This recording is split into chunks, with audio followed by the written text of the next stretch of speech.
Dominique admire le stade Joseph-Marien fraîchement rénové. Depuis presque 50 ans, il vient toutes les semaines. Des souvenirs, il n'en manque pas. J'avais 12 ans et j'étais installé là, en haut de la tribune assise avec mon grand-père. Et on recevait le Standard qui était champion en titre.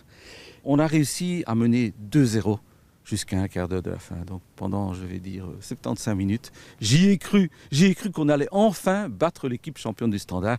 Et malheureusement, le Standard est revenu dans le dernier quart d'heure. Mais ça reste quand même un magnifique souvenir d'avoir tenu le Standard en échec ce jour-là. Après 2 ans d'absence à cause des travaux, Dominique pourra revenir supporter les joueurs dans son stade fétiche, un stade créé il y a presque 100 ans déjà. C'est en 1919 que les premiers joueurs foulent la pelouse. À la base, le stade a été construit en 1920 pour les JO d'Anvers parce que la ville n'avait pas la capacité d'accueillir tous les matchs. L'Espagne a donc même joué ici. Et aujourd'hui, le stade peut accueillir jusqu'à 8000 personnes, 5000 places assises et 3000 places debout. C'est pourtant nettement moins qu'il y a plusieurs dizaines d'années.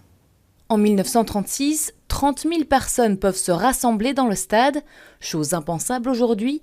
Depuis, d'autres changements ont eu lieu, comme les tribunes ou encore le marquoir. À l'époque, pas évident d'y accéder. Il y avait ici un grand panneau en bois où il était marqué d'un côté Union, de l'autre côté Visiteur. Le détail amusant, c'est que c'était un monsieur qui s'amusait à changer le score.